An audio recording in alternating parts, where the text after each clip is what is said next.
전에는 족보에 대해서 우리가 생각을 했습니다. 4장에는 이 가인의 후예들이 어떻게 삶을 이끌어갔고 그들이 어떻게 번성을 했는가에 대해서 생각을 했고, 지난주 5장에서는 가인이 죽인 아벨을 대신해서 태어났던 누구시죠? 예? 셋의 후손을 10명에 대해서, 아담의 후손 전부 10명에 대해서 우리가 지난주에는 이 5장에서 생각을 했어요. 이 사람들은 아벨의 후손들로, 그러니까 셋의 후손들이니까 좀 경건한 모습의 삶을 살았죠.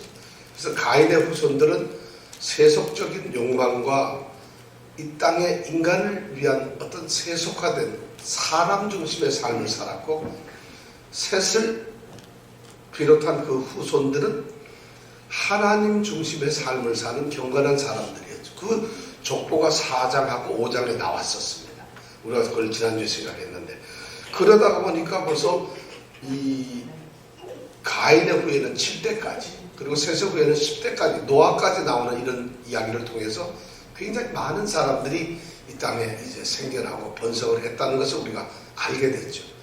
그 말씀은 하나님께서 인간을 창조하시고 그들에게 명령하셨던 게 뭐냐면 생육하고 번성하여 땅에 충만하라 하는 축복이었는데, 정말 사람들이 그런 축복을 받고서 늘어났어요. 그런데 이렇게 사람이 늘어나는 것은 하나님의 굉장한 축복이지만, 문제는 인간이 사람이 늘어나면 또 덩달아 늘어나는 게 있어요. 뭐가 늘어나죠? 죄가 늘어나는 거예요. 그러니까 교회가 그러니까 사람들이 많이 오면 뭐가 늘어나죠? 네? 헌금이 늘어나죠. 헌금이. 그런데 여기 보면 사람이 늘어나면 죄가 늘어나는 거예요. 참 놀랍잖아요. 어떻게 이런 일이 있을 수 있나. 그런데 실제로 사람들이 번성하면 할수록 죄가 늘어나요. 근데 그 죄가 늘어나는 정도가 아니라 점점 악해지는 거죠. 지금 6장은 바로 그런 이야기를 하고 있어요. 지금 6장의 이야기를 이렇게 보면은 하나님이 천지를 창조하시고 아담을 만드시고 난 다음에 성경의 역사대로 하면 한 1500년이 지난 대충 되는 것 같아요. 왜냐하면 1500년 정도 지나면. 그런데 이때에 벌써 무슨 문제가 생기느냐. 사람들이 문제가 생겨가지고 하나님이 이제 이 세상을, 이 사람들을 어떻게 할 것인가 하는 후회하는 마음을 하나님이 가지고 계신다는 거예요. 왜 그러냐. 사람들이 죄를 많이 짓게 된 것이고, 그래서 하나님은 그들을 심판하시겠다는 결정을 내리시게 되는 거죠. 그것이 우리가 잘 아는 노아의 홍수 사건이 벌어진다는 겁니다. 그렇다면 도대체 이들이 어떻게 살았길래 어떤 죄를 저질렀기에 하나님이 인류를 멸망을 시켜버려요. 자, 우리는 지금 우리가 형편없이 살고 있는데도, 이 세상을 보면 너무 죄가 많은데도 하나님이 이 인류의 멸망을 안 가지고 옵니다. 심판을 안 하셔요, 지금도. 그런데 노아 이 시대의 사람들은 도대체 무슨 죄를 저질렀는데 하나님이 사람 지은 것을 스스로 한탄을 하시고 다 죽여버릴까요? 왜 심판을 하는가요? 그럼 궁금하잖아. 그 사람들 도대체 무슨 죄를 저질렀나? 그럼 우리보다 좀 어떤가 다른가? 그 사람들 우리보다 더 악했나? 이런 궁금한 점이 있는데, 오늘 말씀이 바로 그런 것을 이제 우리에게 들려줍니다. 그래서 오늘 이 말씀을 잘 들어보면서 우리가 서로 은혜를 나누기를 원합니다. 자, 우리 한 목소리로 오늘 성경 말씀을 1절부터 6장 1절부터 4절 말씀까지 우리 함께 읽어보겠습니다. 사람이 땅 위에 번성하기 시작할 때에 그들에게서 딸들이 나니 하나님의 아들들이 사람의 딸들의 아름다움을 보고 자기들의 좋아하는 모든 자로 아내를 삼는지라. 여호와께서 가라사대 나의 신이 영원히 사람과 함께하지 아니하리니 이는 그들이 육체가 됨이라. 그러나 그들의 날은 120년이 되리라 하시니라. 당시에 땅에 네피림이 있었고 그 후에도 하나님의 아들들이 사람의 딸들을 취하여 자식을 낳았으니 그들이 용사라. 고대의 유명한 사람이었더라. 자, 이런 말씀을 우리가 읽어보면 여기 이 말씀 속에 굉장히 이 말이 어렵습니다. 무슨 말인지 좀 잘 모르는데 대략 이런 거예요. 지금 1절에 보면은 사람이 땅 위에서 막 늘어났다는 것이. 4장하고 5장의 족보 얘기를 한참 기록이 되고 나서 그렇게 많은 후손들이 생겨서 이 땅에는 너무 많은 사람들이 생겼다는 거예요. 그뿐만 아니라 사람들이 더 늘어나고 있다는 것을 이제 6장 1절에서 얘기를 하는데, 문제는 그러다 보니까 사람들에게서 뭐가 나요? 사람들에게서 딸이 막 생기기를 시작했다. 아들은 안 낳는지 모르겠는데 성경 말씀에는 딸이 낳았다고 그랬어요. 그리고 무슨 문제가 생기느냐, 2절에 보니까 하나님의 아들들이 사람의 딸들을 보고 좋아가지고, 그들의 그 사람의 딸이 너무 아름답고 좋으니까 그들에게 그만 매료되어가지고 빠져가지고 모든 사랑하는 자들을 그냥 데리고 결혼을 한다. 이 말은 결혼을 한 사람 1대1로 한다는 것이 아니라 결혼을 뭐 좋아하는 사람은 여럿이 하는 일부 다처제를 좀 하고 있다는 이런 표현입니다. 이 말씀이.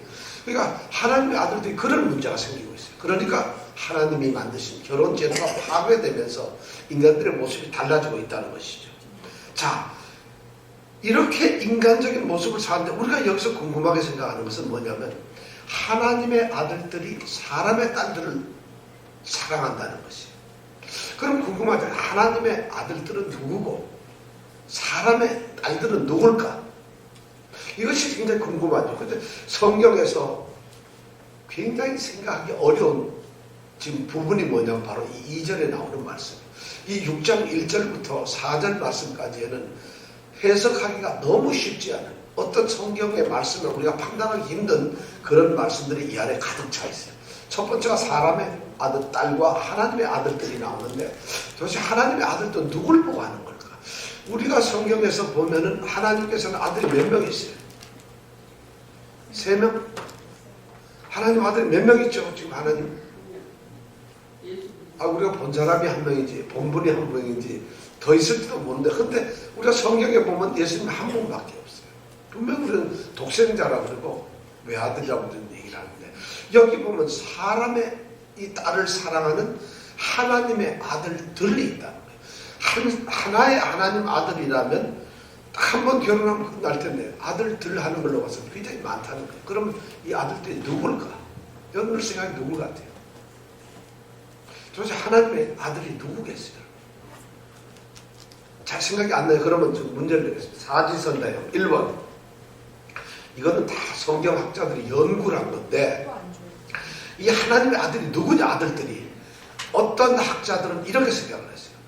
그 당시에 좀 세력을 가지고 힘을 가진 귀족들, 좀 권력자들을 하나님의 아들들이라고 얘기를 한다 이거예요.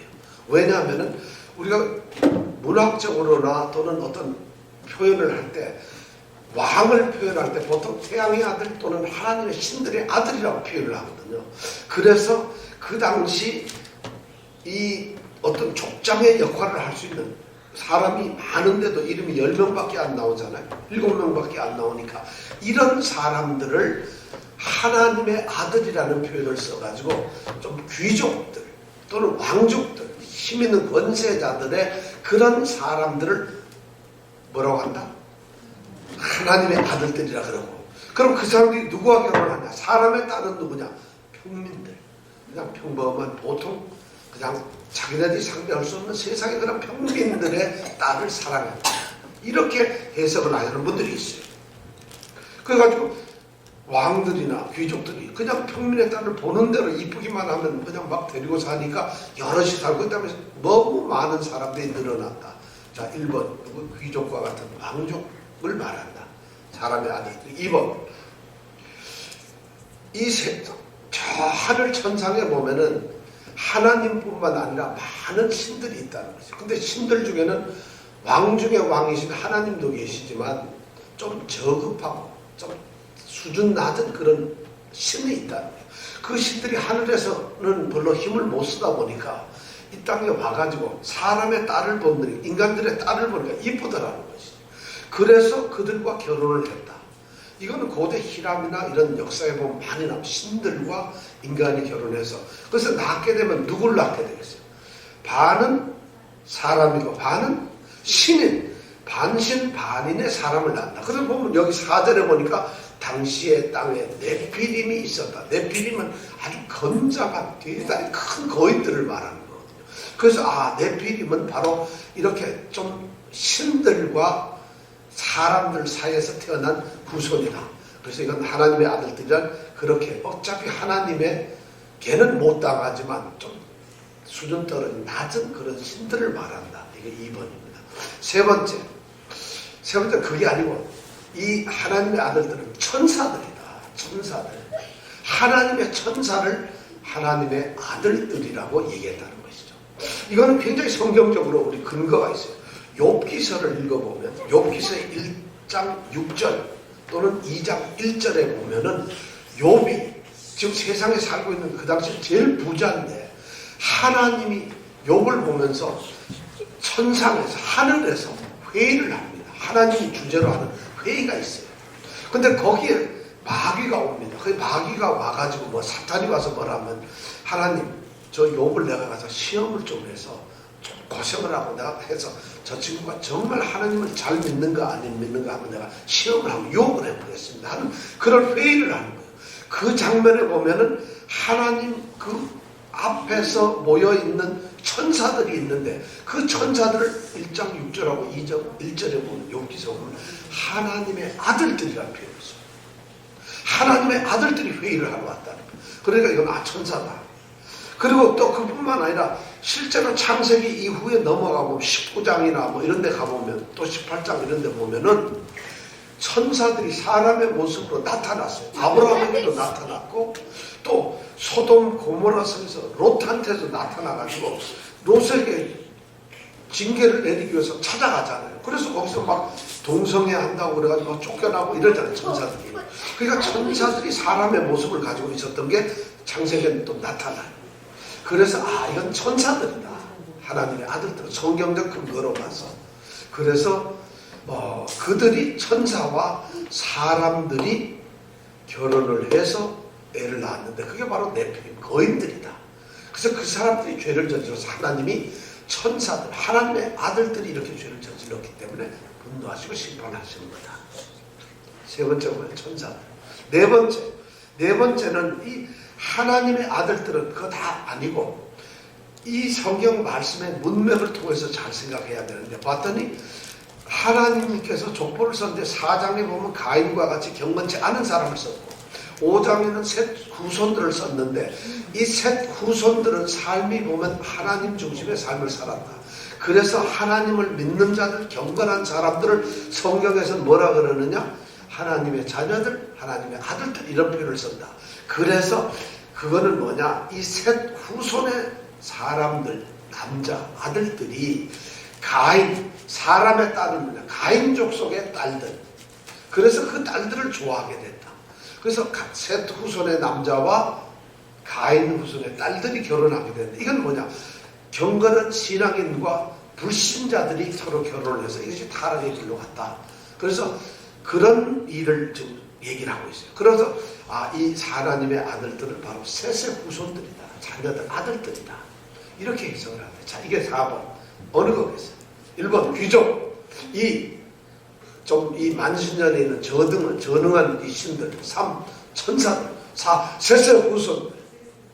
3번, 4번. 뭐겠어요?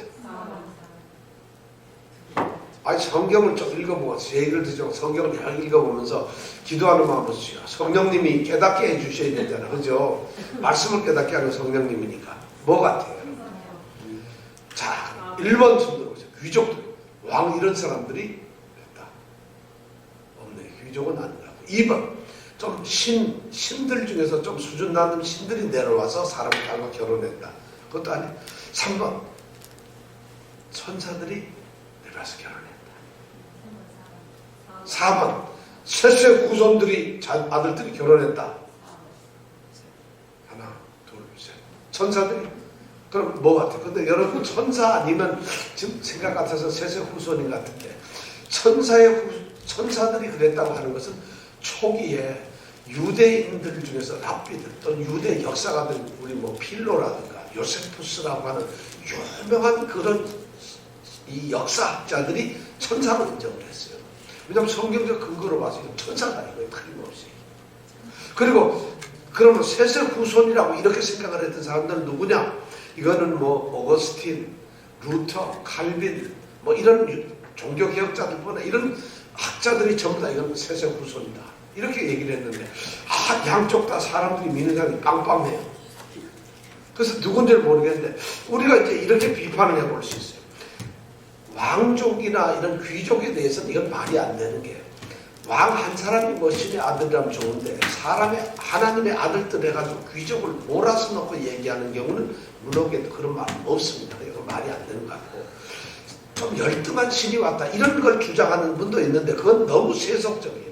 하나님의 말씀을 갖다가 어떻게 신과 인간을 좀 신화적 비성경적으로 만들어버리는 거니까 그건 말이 안 되는 거죠. 그럼 천사나 아니면은 세세 후손인데 세세 후손들에게는 무슨 약점이 있는가 하면 세세 후손들의 남자 아들들이 가인의 딸들하고 그 후손의 딸들하고 결혼하면은 죄를 짓는다. 그러면 세세 딸하고 가인의 아들하고 결혼하면 어떻게 되나요? 그거는 괜찮아? 이거는 좀 너무 이렇게 좀 아들들 딸이 구분되는데 세세에게는 아들만 있는 게 아니라 딸도 있다는 것이죠. 가인에게도 마찬가지고. 그럼 가인의 아들들이 세세 딸들을 보고 좋아서 결혼을 하고 살아가고 이런 것도 있을 수 있는 거 아니에요? 어떻게 생각하는가? 그 다음에 천사들로 이렇게 얘기하면 이런 거예요. 자, 천사들은 또 이렇게 보면 우리가 이래야 돼요. 천사가 사람의 딸하고 결혼을 했다. 근데 오늘 이 말씀에 쭉 보면 지구를 멸망시키고 인류를 다 죽여버려요. 하나님 멸망을 시키는데 잘못은 누가 했어요? 천사가 했는데 죽긴 누가 죽어? 사람이 죽는다 이게. 그럼 이건 뭐야? 천사가 다들 와가지고 자기네들이 죄를 저지르고 사람 딸을 좋아했는데 죽기는 사람들이 다 죽어. 천사는 안 죽는다는 얘기가 없단 말이야. 왜냐면 여기에 보면 그렇게 돼 있어. 그러니까 그것도 말이 좀 안 되는 것 같고. 그 다음에 천사로 이렇게 얘기를 하려고 하니까 성경에 보면 말이죠. 천사들은 성적인 존재가 아니고 사람이 아니에요. 그리고 예수님 말씀에 보면 이 사람들은 육체가 없는 천사들이에요. 그리고 예수님 말씀에 마태복음 24장에 보면 37절 38절에 보면 노아의 홍수 때 인자가 임하는 건 바로 노아 홍수 때처럼 한데 그때 노아 홍수 때 사람들이 먹고 마시고 장가가고 시집가고 하는데 사람들이 그랬다고 예수님은 말씀하고 있거든요. 천사가 그랬다가 아니라 노아 홍수 때에 사람들이 먹고 마시고 장가가고 시집가고 했는데 인자가 오는 것도 똑같이 그렇다는 것이죠. 그러니까 천사가 뭐 시집가고 장가가고 이렇게 좀 얘기해 줬으면 좋겠는데 예수님도 사람들이 그랬어. 그리고 또 마태복음 22장 30절에 보면은 뭐라고 했냐면 부활 때에는 장가도 아니가고 시집도 안 간다 이거예요. 그런데 그게 뭐냐? 하늘에 있는 천사들도 그렇다 이거예요.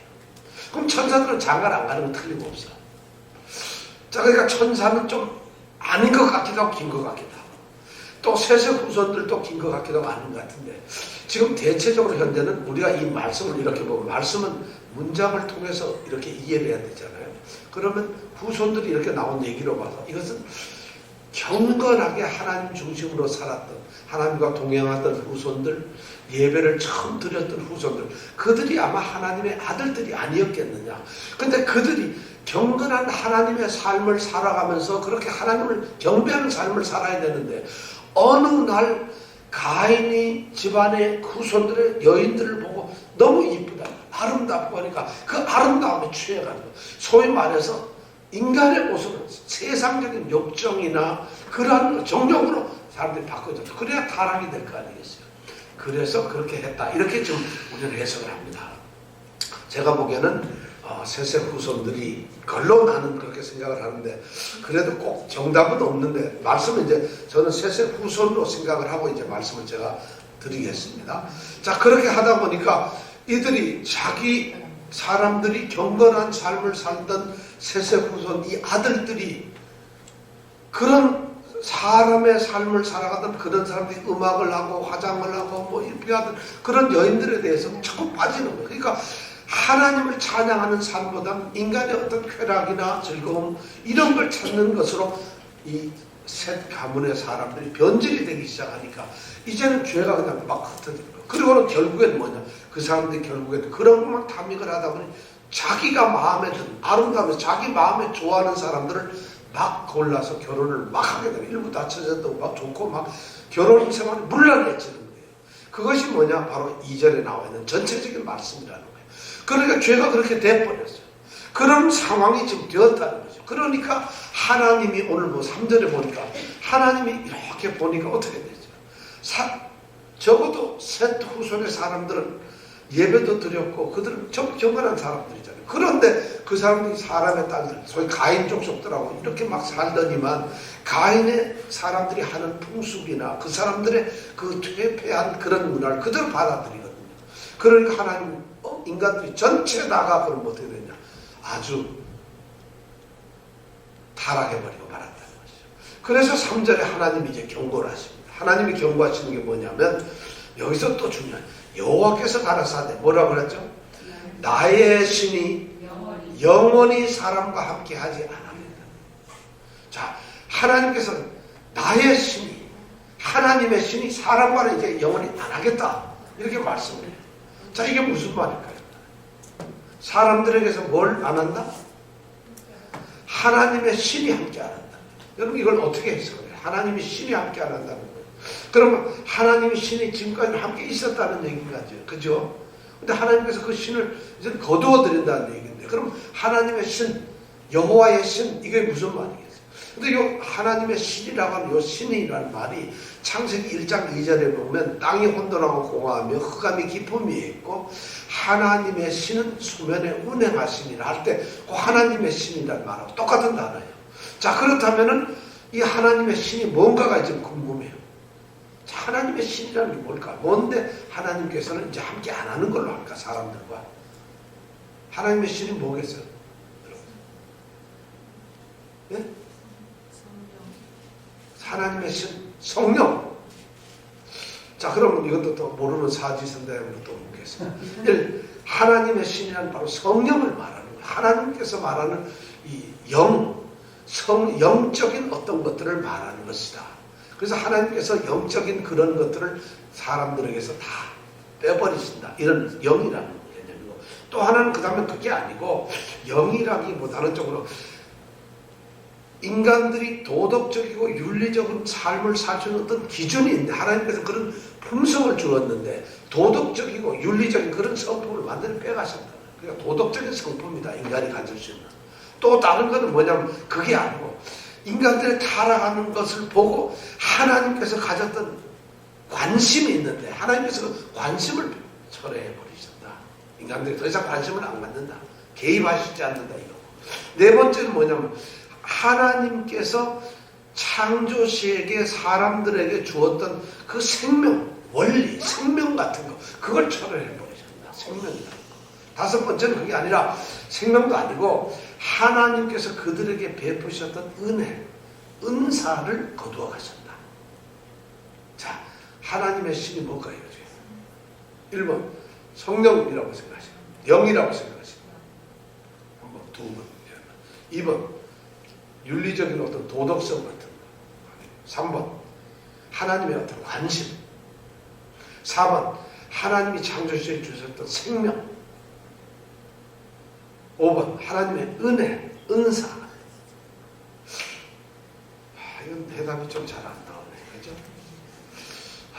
이것은 좀 헷갈리는 것 같아요. 근데 많은 학자들은 이걸 하나님의 영이라고 생각하시는 분들이 많았어요. 근데 하나님이 영을 빼가서 성령을 만약에 사람들로 가져갔다면 그 전에 그런 가인이나 이런 족속들한테도 하나님의 성령이 있었어야 돼요. 왜냐하면 이제 가지고 가는 거니까. 그걸 회수해가고 이제 취소해버린다면 그럼 하나님의 영을 가진 사람들이 무슨 짓을 했어요? 엉망으로 살았잖아요. 그럼 이거는 아닌 것 같은 생각이 들어요. 그 영은 우리가 뜻은 맞는 것 같아요. 그건 아닌 것 같고. 그러다 보니까 여기서 남을 답이라고 한다면 한 4번이나 5번 하나님께서 주시는 어떤 생명 아니면 하나님이 주시는 은혜 이런 걸로 우리가 생각을 할 수 있는데 그럼 생명과 은혜 중에 어느 게 될까? 자, 그걸 이제 찾아보면요. 창세기에 보면은 지금까지 우리가 읽은 것도 또 앞으로도 읽는 데서 이렇게 읽어보면은 하나님께서 생명을 주신다고 할 때는 하나님의 신을 주었다 이런 표현을 안 씁니다. 절대로. 하나님께서 생명을 줄 때는 뭐냐면 하나님이 생기를 불어넣으신다. 하나님의 생명을 준다. 이런 표현을 쓰지 하나님의 신이라는 말은 안 쓴다는 것이죠. 그러니까 그거는 생명은 아닌 것 같고, 또 그렇게 생각하다 보니까 이건 하나님의 은혜가 아니냐, 어떤 은사 같은 걸 아니냐, 이렇게 지금 생각을 하시는 분이 많은데, 오히려 이 말씀을 가만히 읽어보면 하나님의 은혜라고 하는 것, 이 은사라고 하는 것이 답일 수가 있다는 것이죠. 하나님의 신이라는 말씀이. 왜 그런가 하면 창세기에 보면은 하나님의 신이 어떤 사람에게 임했을 때 그 사람이 어떤 탁월한 능력을 발휘하는 경우가 많았어요. 창세기에 보면 요셉이 꿈 해몽을 막 잘하니까 이 애국 왕 바로가 딱 그 말을 듣고 나서 그는 정녕 하나님의 신이 함께 하시는 사람이다, 이런 얘기를 해요. 하나님의 신이 함께 해가지고 뭔가 은사를 가졌다는 이런 뉘앙스를 준다는 거예요. 그때 하나님의 신이 있어요. 그 다음에 이 모세 오경에 있는 출애굽기나 민수기나 이런 데 가보면 똑같이 하나님의 신이라는 말이 많이 나오는데, 신명기 31장이나 이런 데 가보면은 이 부살렐이라고 하는 사람 혹시 아세요? 오홀리압하고 부살렐이 뭐하냐면 하나님의 성막, 장막을 만들고 그 장막에 있는 기구, 예를 들어 법궤나 이런 걸 만드는 사람이었어요. 모세가 그걸 임명을 했는데 부살렐이 그걸 만들 때 뭐냐면 하나님의 신이 임했다 그래요. 그래서 그걸 잘 만들어요. 그런 걸 그때 하나님의 신이라는 거예요. 또 어떤 건 민수기 같은 데 가보면은 발람이 선지자가 이제 발락이라고 하는 이 모압 왕이 발람이라고 하는 미디안 선지자를 초청해가지고 이스라엘 백성들을 저주를 하라고 그러죠. 그런데 그때 하나님의 신이 딱 나가니까 이 발람이 돈을 받고 이스라엘 백성을 저주를 해야 되는데 하나님의 신이 딱 당하니까 입에서 나오는 게 저주가 아니라 뭐가 나와? 축복을 해버리게 된다는 거죠. 그 다음에 또 이런 것도 있어요.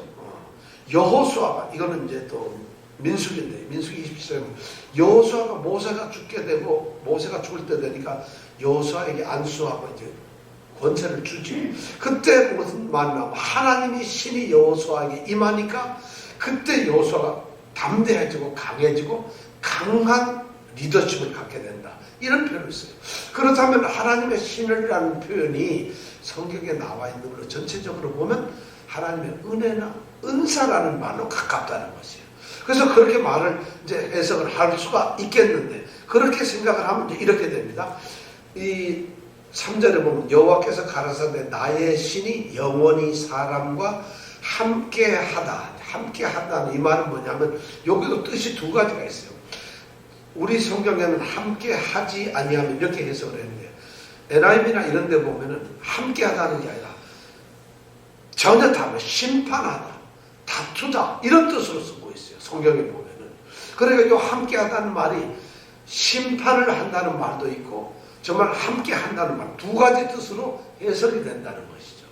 그럼 그 중에 어느 게 답이겠느냐? 근데 보통 NIV 성경이나 우리 NSB나 이런 성경에 보면 심판을 한다는 말로 쓰고 있어요. 왜냐? 킹제임스 버전도 마찬가지고 심판이라는 표현을 쓰고 있어요. 그러다 보면 이 은혜나 은사와 연결이 되어가지고 이렇게 해석을 할 수 있어요. 그렇게 됐을 때 이 말씀을 여호와께서 가라사대 나의 신이 영원히 사람과 함께하지 아니하리다, 이 말씀은 이렇게 해석을 하세요. 내가 언제까지 이처럼 타락한 사람들에게 계속 은혜를 베풀고 있을 수 있겠느냐, 이런 말이라는 거예요. 이 말 뜻이. 근데 가만히 들어보면 그 말이 맞는 것 같아요. 내가 이렇게 지금 하나님이 죄를 지금 타락한 사람들에게 지금 하나님이 화를 내시고 분노하셔서 징계를 하시고 심판하는 거예요. 그래서 심판을 하시면서 하나님이 딱 말씀하시는 것이, 내가 이렇게 타락하고 범죄해서 완전히 내 창조의 그 정신과 창조의 그 뜻과는 전혀 다른 이런 모습을 하니까 이 사람들에게 계속해서 내가 그런 은혜를 계속 베풀 수 필요가 있겠냐, 계속 베풀어야 하겠느냐 하고 하나님이 말씀을 하는 거예요.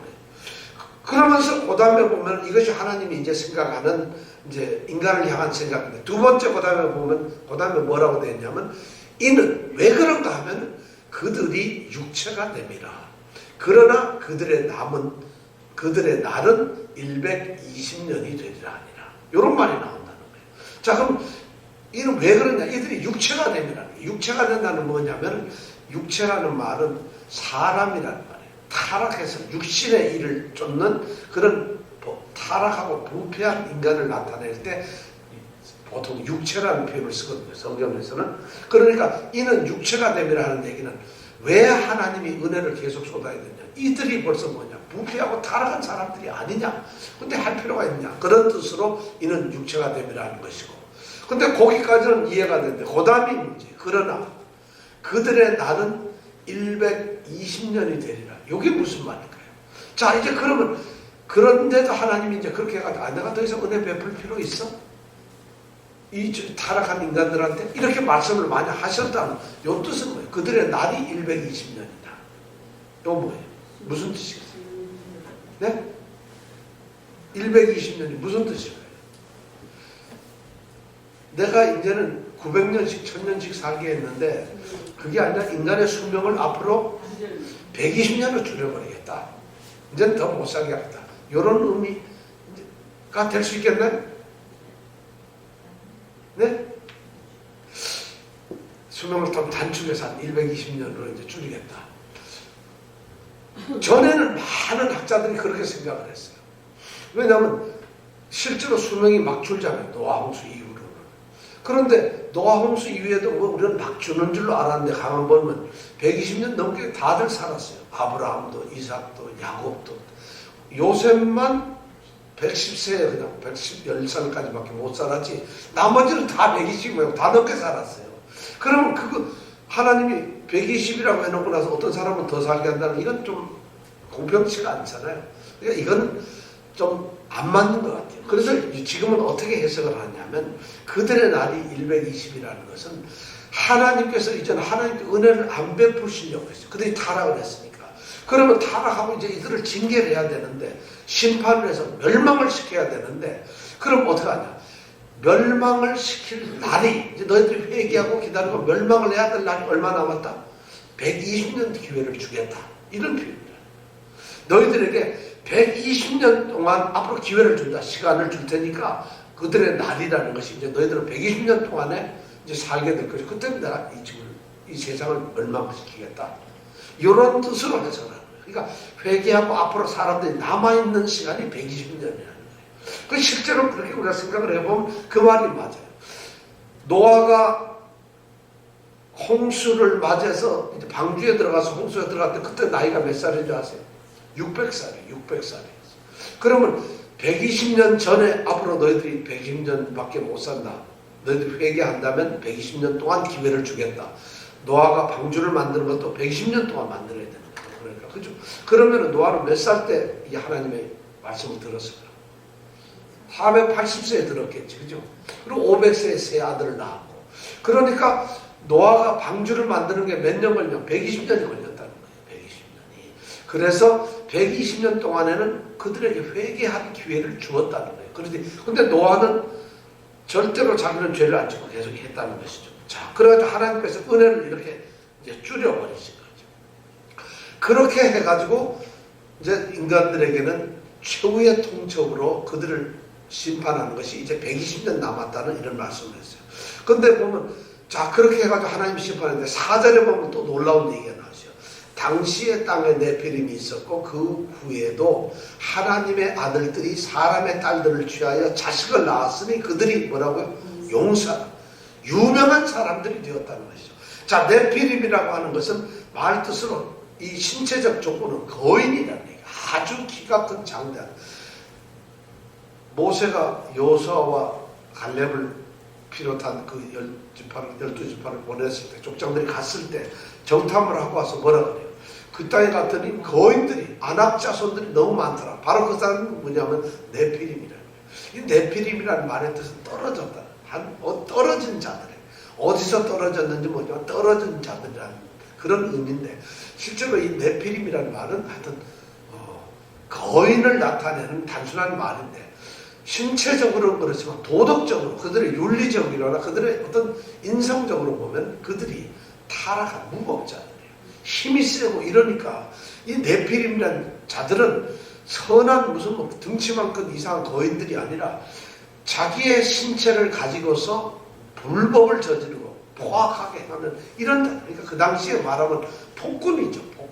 네피림을, 그러니까 이 루터 같은 사람은 폭군이라는 표현을 썼는데 바로 그런 사람들이라는 거예요. 네피림. 그러니까 세상이 죄를 하도 짓다 보니까 등치 크고 힘 있는 사람이 세상을 지배하는 이런 세상이라는 거예요. 거기다가 하나님의 아들들하고 사람의 딸을 해가지고 낳은 사람들이 누구냐? 자녀들이 또 똑같이 용사들이에요. 아주 용감하고 힘이 센 사람들이에요. 어떻게 하나님께서 그런 유전자를 주셨는데 힘이 센데 그들이 뭐냐면 어떤 사람이냐? 유명한 사람들. 유명하다는 것은 뭐 이름이 명성이 뛰어나다 이런 뜻이 아니고 아주 악명이 높은 사람들. 힘이 세니까 힘으로 정복하고 해가지고 그러니까 영어로 말하면 famous가 아니라 notorious라는 친구들이라는 아주 악한 대로 그냥 이런 사람들이라는 것이죠. 자, 그러니까 지금 이 세상이 어떻게 됐느냐? 힘 있는 사람들은 힘의 논리로 사람들을 폭군으로 막 학정을 하고 사람을 죽이고 막 합니다. 그 다음에 이 사람의 딸들과 하나님의 아들들인 이 세 족속과 가인 족속이 이렇게 막 혼합이 되어서 하나님의 그런 거룩함 추구하는 것, 경건을 찾는 이런 게 없어져 버리고 타락을 하게 되니까 거기에서 나온 자식들이 뭐냐? 전부 다 사람의 이쁜 걸 보고 아름다움을 추구하고 인간의 욕정, 인간의 탐욕 이런 것만 찾게 되니까 죄악이 언택이 되는 거예요. 그래가지고 거기에서 나온 사람들이 힘이 있고 또 덩치가 크고 체력이 좋으니까 그 사람들이 어떻게 하냐? 또 악행을 하는 거예요. 그러니까 세상이 막 완전히 끝났다는 거예요. 아주 악한 거예요. 가만히 보면은 그 당시에 이 1절서부터 4절까지 이 말씀을 가만히 보니까 사람들, 남자들은 세 족속 사람들 뿐만 아니라 뭐 가인은 족속은 말할 것도 없지만 전부 다 아름다운 육체적 정욕, 뭐 미모, 외모 이런 거, 뭐 이런 것만 전부 다 찾는 그러니까 아주 막 대표적인 사회가 되어버렸어요. 그 다음에 불법적으로 힘쓰는 이 부도덕한 세상에 불의한 자들, 힘을 가지고 권력을 가지고 이런 자들이 어떻게 되냐? 사회 지도자가 되고 유명한 사람들이 되어버려요. 그래서 사회를 지배하는 것이 전부 악한 사람들이 지배하는 이런 사회가 되고 말았어요. 자, 이런 사회가 되니까 세상에는 악밖에 없는 거예요. 이 노아 시대의 그 사회상을 가만히 보면 오늘날 우리하고 가만히 비교해보자. 오늘은 어때요? 오늘날 우리 사는데 요새 인기 있는 게 최고 인기가 없는 거예요. 연예인들. 연예인들은 여러분 뭘로 봐요? 연예인들을 있잖아요. 판치죠. 운동선수들. 자, 정치인들 보세요. 어떤 사람들이에요? 별별 죄를 다 졌는데도 그 사람들이 사회적으로 권력을 잡고 전부 다 해요. 그리고 엉뚱한 경제도 뭐 돈 가진 이 부정하고 나쁜 짓하고 정말 사회를 좀먹는 이 그런 사람들이 세상을 지배하고 있어요. 오늘날하고 보면 어떻게 비교가 안 돼. 똑같아요. 이렇게 어떻게, 야, 어떻게 이럴까. 그 당시 노아 시대의 사람들이 바로 그런 거였어요. 힘 있는 사람은 힘을 가지고 복종을 하고, 그 다음에 좀 뭐 가진 사람들은 전부 어떤 아름다움이나 이런 욕정에 사로잡혀 그런 것만 쫓아다니고 있고, 오늘날 이 인류의 문화를 이렇게 보면 말이죠. 우리가 지금 요새 타락했어. 요새 너무 이게 심각해. 말세야 하는데, 이 말세보다 이 노아의 말세가 더 심했다. 바로 그런 똑같은 말세의 모습은 똑같이 그래요. 그러니까 요새는 연예인들 보고 이러면 뭐 자살하고 왜 그러는지 모르겠어요. 근데 전부 보면 사회가 그렇게 되고 있잖아요. 자, 이렇게 지금 되고 있어요. 이게 말세 현상이에요. 그러니까 이런 현상대가 인간의 모습으로 갔다. 그러니까 하나님께서는 창조를 하고 자기의 창조, 하나님의 창조의 목적이 뭐예요? 보시기 아름다웠던, 힘이 아름다웠던 그 사람들이 이렇게 해가지고 타락이 돼버리니까 하나님께서는 드디어 어떤 문제가 생기냐? 실망을 하시게 되는 거예요. 그 사건이 이제 5절부터 12절에 나와 있습니다. 한번 같이 읽어볼까요? 좀 길지만 5절부터 함께 있습니다. 시작. 여호와께서 사람의 죄악이 세상에 관영함과 그 마음의 생각의 모든 계획이 항상 악한 뿐임을 보시고 땅 위에 사람 지으셨음을 한탄하사 마음에 근심하시고 땅 위에 사람 지으셨음을 한탄하고 마음에 근심했다. 누가 그랬다고요? 하나님이. 자, 7절 그 다음에 가라사대 나의 창조한 사람을 내가 지면에서 쓸어버리되 사람으로부터 육축과 기는 것과 공중의 새까지 그리하리니 이는 내가 그것을 지었음을 한탄함이니라. 그러나 계속 읽어갑니다. 시작. 그러나 노아는 여호와께 은혜를 입었더라. 노아의 사정은 이러하니라. 노아는 의인이요 당세의 완전한 자라. 그가 하나님과 동행하였으며 그가 세 아들을 낳았으니 셈과 함과 야벳이라. 때에 온 땅이 하나님 앞에 패괴하여 강포가 땅에 충만한지라. 하나님이 보신즉 땅이 패괴하였으니 이는 땅에서 모든 혈육 있는 자의 행위가 패괴함이었더라. 자, 드디어 하나님이 이제 심판 경고를 합니다. 근데 하나님께서 세상을 보셨는데 이 세상의 악함을 보세요. 보니까 5절에 보니까 여호와께서 하고 제 끝에 보면 뿌님을 보시고, 하나님이 세상을 봤더니 하나님이 제일 창조를 하시고 세상을 보았을 때는 하나님이 보시기에 심히 좋았더라 했는데 지금 세상을 보니까 엉망이 됐다. 자, 어떻게 되나? 첫째, 사람의 죄악이 세상에 어떻게 됐다고요? 첫 번째, 관영이다. 관영이 뭔지 아세요? 관영? 아주예요. 아주. 그러니까 관영이란 말은 굉장히 크다. 죄가 아주 크다. 아주 많다. 아주 죄가 풍성하다. 죄가 너무 빽빽해가지고 빈틈도 없이 꽉 차있다. 이런 말이 관영이라는 말이에요. 그렇게 됐다. 자, 근데 이 관영이란 말은 그러니까 죄가 그냥 적당하게 있는 게 죄가 있는 것이 아니라 죄 자체가 생겨가지고는 그 죄가 더 질이 나빠졌다. 아주 악해졌다는 거죠. 그냥 죄 짓는 것도 사람을 죽였다가 아니라 사람을 죽이는데 더 악하게 죽이는 거예요. 도둑질을 하는데 그냥 도둑질이 아니라 더 악하게 하는 것이 육체적인 정욕이나 부정함, 나쁜 짓을 하는데 그 일을 그냥 전에는 죄를 저질렀는데 지금은 더 흉악해지고 더 파렴치해지고 더 잔인해지고 그가 무도해지고 뻔뻔스러워지고 대담해지고 이런다는 거예요. 그러니까 죄 짓는 것이 점점 악해졌다는 거예요. 뭐 지금 세상하고 점점 다른 게 없어요. 한번 여러분 잘 생각해보세요. 그래. 세상에 죄가 더 관영해지게 됐어요. 그런다고 우리가 왜 그런가 하면 사람들이 생각하는 거 이렇게 보면 하나님이 지었을 때 하나님은 하나님의 형상과 자기의 모양을 따라서 사람을 지었는데 하나님은 그런 성품을 지었는데 이 사람들에게 죄성이 개발되고 나타나다 보니까 도대체 이 사람들이 뭐예요? 사람의 모든 마음에서 나오는 마음의 생각과 계획이 항상 모두가 악해버려요. 그렇다면 그럼 사람들은 그 당시에 사람들은 전부 나쁜 짓만 했을 거예요. 전부 악하기만 했을 거예요. 좋은 사람도 있었을 거라는 거예요. 근데 이 말은 좋은 사람도 있었다는 이런 전제를 깔고 있는데 이 말의 뜻은 뭐냐면 인간들이 완전히 부패했다는, 인간 전체의 인간 본성이 부패했다는 거예요. 그래서 사람들이 생각하는데 마음이 이렇게 있으면 마음에서 딱 생각하고 계획이란 그 생각을 실행으로 옮기는 거죠. 그러니까 생각하고 실행 옮기는 게 모든 것이 악했다는 거예요. 그 이유가 뭐냐? 인간들에게 죄성이 있다는 거죠. 그리고 인간들의 지금 마음은 하나님의 창조 때가 아니라 이미 죄를 저질러서 타락한 그런 본성, 죄악된 본성이 있다. 그뿐만 아니라 인간들은 하나님의 징계를 받고 영원히 살 수 있는 생명이 있었는데 하나님의 심판을 받고 징계를 받음으로 해서 이제는 불완전하고 한계가 있는 그런 인간으로 달라졌다는 것이죠. 그러니까 사람들은 자신의 불완전함, 죄성, 타락된 마음 이런 것들이 엉켜가지고 생각하고 판단하는 것이 전부 하나님 보시기에 하나님의 창조 그 목적이나 창조 질서하고는 완전히 달라졌다. 그러니까 그런 걸 신학적으로 전적 타락이라 완전히 타락이 되어버리고 말았다는 것이죠.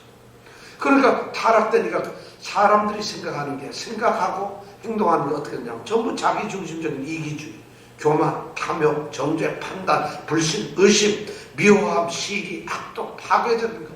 인간들에게는 그런 것이 전부 다 있다는 거예요.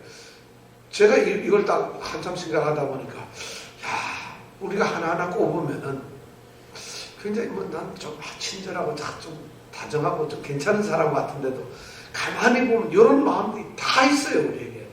좀 금방 판단해요. 저도 정죄하고 또 조금만 하면 왠지 배가 갑자기 사락사락 아파져. 누가 좀 잘 됐다고 갑자기 배가 좀 사락사락 해지고 아파져요. 그 다음에 뭐 어떻게 이렇게 보면 내 중심으로 나도 생각하는 거예요. 아이 그 사람 그러면 안 되지. 저도 모르게 그렇게 되더라고요. 이게 왜 그런가? 그래도 뭐 기도 좀 하고 내가 그래도 누군데 목사인데 이렇게 하는데도 불구하고 이런 마음이 냉정하게 그렇게 딱 생기더라는 거예요. 우리가 뭐든지 해도 전부 다 자기 중심. 그렇지 않은 사람인데 세상에 객관적으로 남들이 보면 별로 잘나지도 못했는데 거울 보면 자기가 제일 잘난 것 같아. 솔직히 그러면 그 맛이 없으면 인생 못 삽니다. 솔직한 얘기로. 그리고 왠지 모르게 내가 뭘 하면 내가 좀 괜찮은 사람 같이 느껴진단 말이에요. 세상에 그걸 우리는 자기 자존감이라고 하는데 천만에 인간들이 만들어낸 자존감이지. 인간의 죄성 때문에 자신이 그렇게 되어버렸어요. 이런 것이 뭐냐면 바로 하나님 말씀하시는 마음의 생각과 그 계획이 항상 악하다. 언제든지 악하다. 인간은 자기도 모르게 죄성 때문에 아무리 성인군자라도 다 자기중심적이고 조금 이기적이고 판단하고 지가 잘난 것 같고 전부 다 이렇게 한다는 거예요. 안 그런 분 계세요. 안 그런 사람은 우리가 판단하니 그 사람 좀 약간 모자라는 사람이야. 오죽하면 그러겠어요. 이걸 우리는 당연시 하게 돼서 뭔가 부족하고 저 사람은 좀 뭔가 들떨어진 것 같고 뭔가 저 사람은 그런 게 맞아. 이것조차 판단이 되어버렸다는 것이죠. 그러니까 인간은 전부 죄악성들. 지금 하나님 여기서 말씀하는 게 사람의 마음의 생각과 계획이 항상 악하다는 게 바로 이런 거예요. 실제 우리는 안 그런 것 같지만 냉정히 따지면 인간은 그렇게 타락해 있다는 거예요. 전부 다. 이게 하나님 말이에요.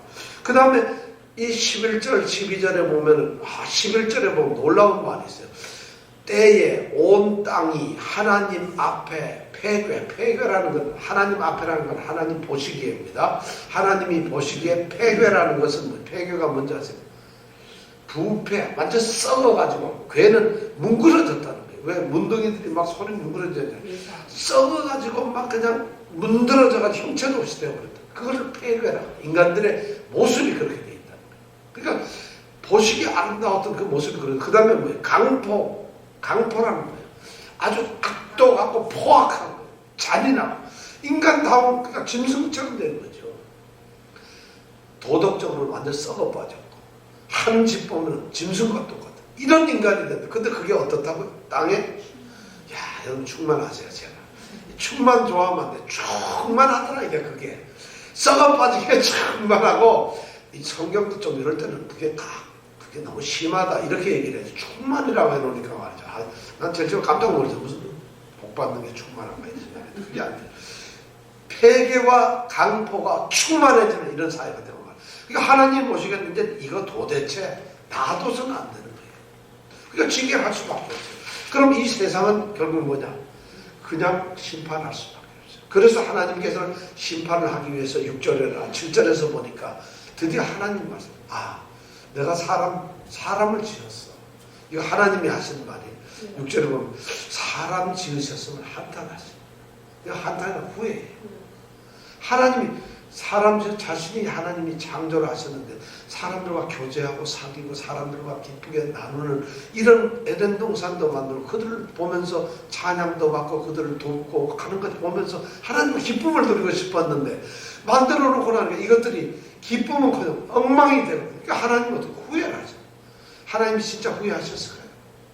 이거는 소위 성경에서 이런 표현을 쓰는데 신과 인간을 같은 마음의 신인 동령이라고 해서 이런 표현을 씁니다. 왜냐하면 그래야 우리가 하나님을 이해할 수가 있잖아요. 하나님이 지금 어떤 감정을 가지실까 하는데 신인데 잘 모르잖아요. 그러니까 우리의 감정으로 우리가 이렇게 생각을 해보니까 후회하실 거다. 이렇게 생각을 하는 거예요. 하나님 후회하세요. 자, 하나님은 왜 후회하셨느냐? 보시기에 심히 아름다운 사람으로 만들었는데 이들이 죄를 지어서 고통을 당하는 거예요. 죄의 그 결과인 고통, 실망, 좌절, 죽음, 불행 뭐 이런 걸 겪으니까 하나님 자신이 안타까운 거예요. 사실 이 후회가 내가 억울하다, 괜히 했다 이게 아니라 축복의 대상이 저렇게 하니까 후회하신다는 안타까움을 갖는 거예요. 그런 것을 지금 한탄이란 말이에요. 그런데 하나님의 거룩하심과 그들의 타락의 모습이 어울리지 않으니까 하나님은 한탄할 수밖에 없어요. 마치 이거죠. 내가 딸을 하나 낳아가지고 24살이 됐어. 그래서 좀 잘 크고 잘 됐는데 말도 안 듣고 여기 맨날 툭 하면 가출한다고 그래요. 아주 엉망으로서 그래요. 여러분 마음이 어떻겠어요? 부모로서 안타깝죠. 그럼 내가 저 괜히 낳았어. 진짜 괜히 낳아서 그런가요? 그게 아니라 저 녀석이 나한테 돌아오기를 바라요. 정말 이런 것이 바로 하나님이 한탄하신다는 거예요. 사랑을 안 하는 게 아니죠. 내 자식이 아무리 못해도 부모는 막 그냥 죽겠는데 그렇다고 해서 낳은 거 후회하진 않아요. 제발 돌아온 자는 이런 마음으로 내가 괜히 낳았다. 내가 저걸 낳고도 내가 감자탕을 끓여 먹었나 이런 말을 그렇게 하는 거라. 근데 그게 실제는 안 그렇다고. 그러고 나서 그 다음에 보면은 마음에 근심을 하세요. 6절.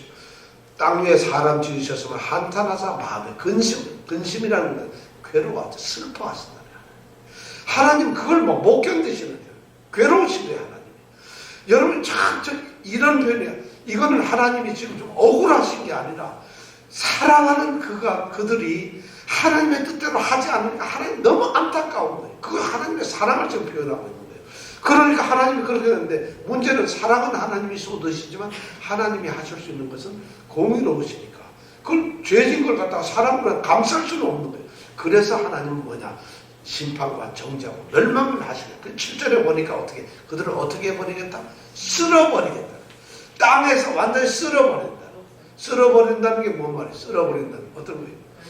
멸망. 성경에 보면 여기 딱 두 군데 쓰여 있어요. 쓸어버린다. 어떠냐면 한 번은 출애굽기 32장에 보면 이스라엘 백성들이 모세가 하나님을 만나러 시내산에 올라가서 십계명을 받고 있는데 하도 안 내려오니까 모세가 죽은 줄 알고 그들이 거기서 금송아지를 만들잖아요.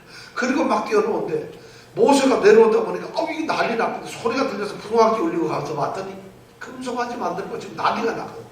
그러니까 막 어떻게 돼요? 그러니까 하나님한테 갑자기 하나님이 그 소리를 말씀을 들으시고는 내가 이것들 괜히 만들었다. 그래가지고 이들을 다 멸망하겠다. 그래서 이스라엘 족속이 끝! 그래서 모세야 너를 중심으로 새로운 내가 민족을 만들겠다. 이렇게 하나님이 말씀을 하는 거예요. 그러니까 모세 입장에서는 자신도 놀랐는데 하나님이 그렇게 말씀을 하죠. 이스라엘 백성 60만 다 죽여버리겠다. 없애버리고 모세 너를 중심으로 새로운 민족을 내가 만들어주겠다는 거예요. 그때 모세가 한 게 뭐예요? 32장 출애굽기 32장 32절 보면 하나님 아니세요. 그게 아닙니다. 제발 이들 죄를 용서해 주세요. 이들을 제발 하나님 그러시면 안 됩니다. 저는 그런 거 다 실수로 이들 죄를 용서해 주세요. 만약 용서를 안 해주신다면 하나님의 책에서 내 이름을 지워버리세요.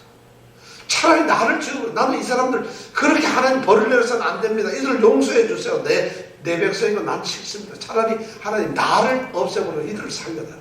그때 주의 책에서 내 이름을 지워버려달라. 이레이스를 하는 거예요. 이게 바로 뭐냐면 쓸어버리는 거예요. 그게 이렇게 있는데 여러분 지금 하나님 생명책에서 최아무개 하고 이름 쓱 지워버렸어. 그럼 어떻게 되는 거예요? 없어지는 거예요. 이 누구 했는데 이 누구는 가끔 가다가 엉뚱한 소리를 했지. 없애버린다. 큰일 나는 거죠. 발을 쓸어버린다는 게 그렇게 지워버린 거예요. 하나님.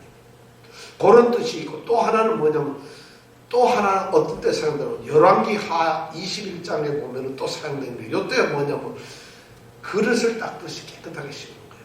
므낫세 유다의 므낫세 왕이 폭정의 1인자였어요. 그때 뭐냐면 21장 13절에 보면 내가 사마리아를 잰 줄과 아합의 집을 다림보던 추로 예루살렘에 배포했다. 그러면서 뭐냐면 또 사람이 그릇을 씻어 엎음같이 예루살렘을 씻어 버려버리겠다.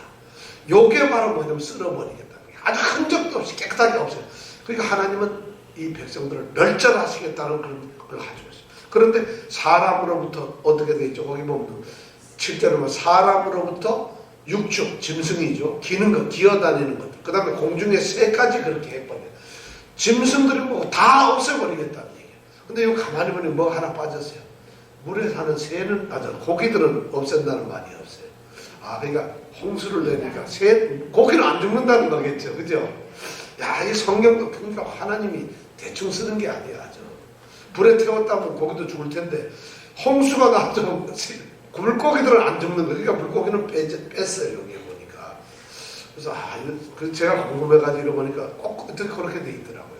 그래서 이렇게 다 쓸어버리는 거예요. 완전히 그러니까 그러면 자 이렇게 보세요. 사실 짐승은 누구 때문에 죽는 거예요? 왜 짐승이 죽어야 되는 거예요? 하나님께서 이 질서를 만드실 때 사람을 위해서 사람을 필요를 위해서 짐승을 만들었고 사람의 기쁨을 위해서 하나님께서 자신의 기쁨을 위해서 사람을 만들었듯이 사람을 위해서 짐승이고 동물이고 식물이고 새를 이런 걸 만들으실 거였단 말이에요. 그런데 사람이 잘못하면은 하나님께서는 짐승까지 합니다. 오늘날 사람이 이 자연 관리를 잘못하면 자연 보호를 안 하면 어떻게 돼요? 자연들이 엉망이 되잖아요. 그러니까 사실 우리 사람 관리자로서 책임이 굉장히 큰 거예요. 자, 그렇게 해가지고 하나님은 그런 징계를 내리시겠다. 그래서 물로 홍수로 이제 벌을 내리시겠다는 것이 결정이 났어요. 그러면 이 세상은 이제 끝나는 거예요. 근데 하나님은 그러면 과연 그렇게 다 죽이실 건가? 8절부터에 보면 8절 9절을 보면 달라요. 8절 9절을 한번 읽어볼까요? 그러나 노아는 여호와께 은혜를 입었더라. 야, 중요한 얘기죠. 그러나 노아는 여호와께 은혜를 입었더라. 노아의 사정은 이러하니라. 노아는 의인이요 당대에 완전한 자요 하나님과 동행하는 자입니다. 하나님은 다 죽이시는 것이 아니라 그렇게 다 멸망의 길에서도 하나님은 구원자를 만든다. 왜냐하면 그렇게 안 하면 안 되는 것이 뭐냐면 하나님 창세기 3장 15절에 약속을 하셨거든요. 뱀의 후손과 여자의 후손이 있죠. 뱀의 후손들은 계속 죄를 짓겠지만은 여자의 후손이 언젠가 나타나서 이것을 갖다가 뱀의 후손을 멸하겠다는 거예요. 바로 그리스도 구원자에 대한 약속이 있었단 말이에요. 자, 그런데 모든 사람을 다 죽여버리면 누가 구원을 해요? 하나님께서는 그 구원자, 구속의 역사를 이루시기 위해 가지고 바로 우리를 남겼다. 그게 누구냐? 노아라는 것이에요. 노아. 근데 노아는 어떻게 보면 8절에 보면 어떻게 되어 있어요? 자, 노아는 여호와께라는 건 여호와 보시기에 이런 말이에요. 여호와가 보시기에, 여호와가 보는 데서, 그러니까 하나님이 이렇게 노아를 봤는데 어떻게 됐다고요? 그 여호와께 은혜를 입었더라. 노아가 은혜를 입었어요. 여기 중요한 말인데, 여러분 은혜를 입었다, 은혜 받았다 이런 말 많이 쓰잖아요. 노아는 어떤 은혜를 받았겠어요? 여러분 생각에 은혜가 뭐겠어요? 여러분 우리가 오늘 은혜를 주시옵소서, 은혜를 받는, 그리고 목사님 설교하면 오늘 은혜 받았습니다 이런 얘기 하잖아요. 은혜가 뭐겠어요? 이 은혜라는 말을 우리가 막 써요. 은혜라는 게 얼마나 좋은지 교회 이름에다가 우리 딸 이름에다가 조카 이름에다가 이 은혜라는 걸 너무 좋아한단 말이야. 근데 은혜라는 말의 이 뜻이 우리가 너무 남용이 돼서 교회가 진짜 은혜를 모르고 써요. 심각한 문제예요. 어떤 교회는 목사님이 설교를 하는데 설교를 하다가 제가 어려서 너무 가난하게 살아가지고 도시락도 못 사가고 신발이 없어가지고 어머니가 신발을 사주면은 학교 갈 때 그 신발을 신지 않아요. 가방에 들고 있다가 학교 앞에 가서 싹 신고 들어간대요. 왜냐면 신발이 다를까. 그렇게 내가 고생을 했습니다 하면은 그 다음에 예배 끝나면 교인들이 뭐라 하죠? 목사님 오늘 말씀에 은혜 많이 받았습니다. 은혜라는 게 뭐겠어요, 여러분? 여러분 오늘 말씀 은혜 받습니다. 은혜가 뭡니까? 여러분 생각에 은혜가 뭔 것 같아요? 하나님 하나님 이래 봐주신 은혜? 은혜가 뭘까? 여러분 은혜 받았다는 소리 때문에 교독교회가 이렇게 심각한 문제. 은혜를 잘못 알아요. 아무거나 찬송을 막 너무 하고, 야 오늘 찬송에 은혜 받았어. 오늘 뭐 그리고 또 뭐 하는데, 야 너 진짜 은혜 받아. 목사님 너무 은혜, 우리 교회 너무 은혜스러워요. 절대 그런 뜻이 아니라는 거예요. 은혜가 뭐겠어요? 근데 그게 다 은혜와는 아무 관계없는 말을 엉터리로 은혜라고 생각했어요. 왜냐하면 우리는 은혜라는 걸 갖다가 뭔가 뭐 일을 하면 보상을 받는 거, 뭐 대가 받는 이런 개념을 가지고 있었어요. 은혜라는 말의 정확한 뜻은 뭐냐? 불쌍히 여긴다. 불쌍하다고 생각하는 거예요. 그럼 여러분 오늘 말씀을 잘 들었는데 오늘 은혜 받았습니다. 이 얘기 뭐예요? 하나님이 나를 불쌍히 여기셨어. 이거 말이 안 되잖아. 그죠? 은혜라는 말을 쓸 수가 없어요. 은혜라는 말은 불쌍히 여겼다. 하나님께서 특별히 호의를 베푸셨다. 이 말이에요. 하나님, 더군다나 이 은혜라는 건 더 높고 더 강한 사람이 아주 보잘것없는 사람 앞에 아무 대가도 없이 호의를 베푸는 거예요. 이게 은혜예요. 그럼 여러분 설교를 듣고 야 오늘 은혜 받았습니다. 그 누구? 목사님한테 은혜 받으면 너 어떻게 은혜를 받았다? 호의를 받았어요? 목사님 설교를 했는데 오늘 호의 받았습니다 이렇게 얘기하면 되나? 오늘 불쌍히 여김을 당했습니다. 말이 안 되죠. 그 은혜라는 말을 써서는 안 되는 거예요. 그럼 뭐라고 해야 돼요? 오늘 말씀에 뭐 어떻게 해야 돼요? 감동. 이건 무슨 드라마가 아니야. 난 감동증이었어. 이것도 안 되는 거예요. 자, 그러니까 이런 말을 기독교가 왜냐면 이런 용어를 갖다가 이상하게 엉뚱하게 쓰다 보니까 기독교 변질되는 거예요. 단어가 잘못 쓰면 변질이 돼요. 그러니까 은혜의 생활을 한다. 은혜의 생활한다는 건 여러분 참 우리가 나는 하나님의 은혜 속에서 이렇게 얘기를 하면 그 말이 뭐냐면 참 불편한 것도 없고 모든 것이 다 풍족하고 아쉬운 게 없고 이런 걸 은혜롭다 그러잖아요. 정말 하나님 불쌍히 여기게. 불쌍한 건 내가 지질이 지금 형편없는 상태 이거 불쌍한 것 이러는 건데 전혀 다른 말이에요. 은혜라는 말. 그런데 왜 은혜라는 말을 쓰죠? 바로 여기서 노아는 지금 뭐냐면 은혜를 입었다는 거예요. 은혜를 입었다는 얘기가 뭐냐? 하나님 보시기에 저 노아에게는 내가 호의를 베풀어야 되겠구나. 내가 저 노아에게는 뭔가 해줘야 되겠구나. 불쌍히 여겨야 되겠구나. 왜냐면 죽이면 안 되니까. 왜냐면 하나님께서 그래서 은혜를 입었다고 하는 거예요. 이건 하나님이 말씀, 하나님 내가 은혜를 내가 베풀어야지. 이렇게 말하는 거예요. 내가 불쌍히 여겨야지. 이 말인데 우리가 은혜롭다. 이런 말을 할 수가 있는 말이 아니라는 거예요. 앞으로 그런 말씀 절대 하지 마세요. 자, 그런데 그럼 노아는 도대체 뭘 해서 하나님한테 은혜를 입었을까? 왜 하나님이 어떤 사람에게 불쌍히 여기고 호의를 베푸실까? 은혜를 베푸실까? 하나님이 어떤 사람을 좋아할까? 여기에 보니까 세 가지 나와요. 첫째, 그는 의인이었어요. 그죠? 7절에 보면, 9절에 보면 노아는 의인이었다는 거예요. 의인이라는 말은 하나님과의 관계에서 기준에 딱 맞았다는 거예요. 기준에 맞았다는 거예요.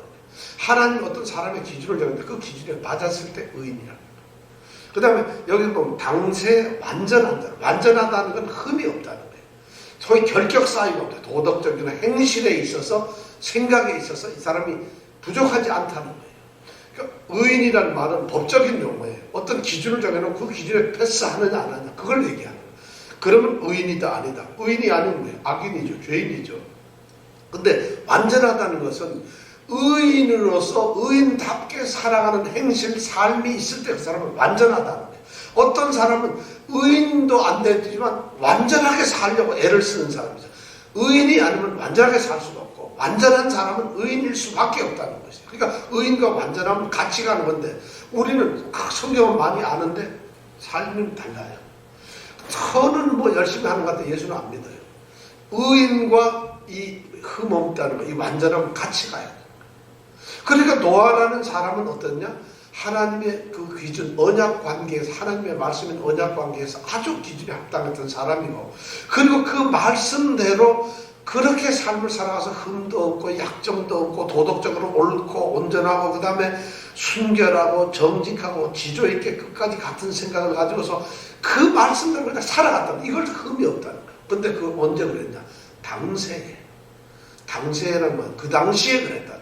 그 당시에 딴 사람들은 다 엉망이었는데 노아만 그랬다는 거예요. 그러니까 노아는 이건 상대적인 말. 만약 노아가 어떤 성경학자들 이런 말이에요. 노아가 만약 아브라함 세대에 살았다면 이런 소리 들었을까? 아브라함이 더 의인이었다는 것이죠. 이 신학자들이 얘기해요. 근데 노아가 살던 시대에서 노아가 상대적으로 비교해가지고 최고의 의인이었다는 거예요. 최고의 선인이었다는 거예요. 자, 그렇다면 우리는 이 세대에 우리가 의인으로 살고 흠없이 살아야 돼요. 완전하게 살아야 돼요. 우리가 지금 이 세대에서 2017년 이제 일주일 남았는데 2017년 세대를 보니까 야, 이모 집사는 정말 당세에 완전한 자더라. 이 말을 들어야 된다는 거예요. 그래야지 홍수에 안 죽는다는 거예요. 그죠? 2017년 12월 26일자로 봤을 때 최모 집사는 당세의 완전한 자였어. 이래야지 하나님이 뭘 베풀어? 은혜로, 하나님 앞에 은혜로운 자가 돼요. 그래야지 홍수에 널려주고 심판을 안 받는다는 거예요. 그 당시에 사람이 얼마나 많았어. 이 노아의 사람들 중에서 이 당시에는 조상들도 많이 있었어요. 노아의 사람들이 한둘이 아니었다. 그런데 다 죽었어요. 그리고 노아만, 인류가 전부 많은데 어떻게 노아만 살 수 있냐는 거예요. 하나님의 기준이 굉장히 엄격하다는 거예요.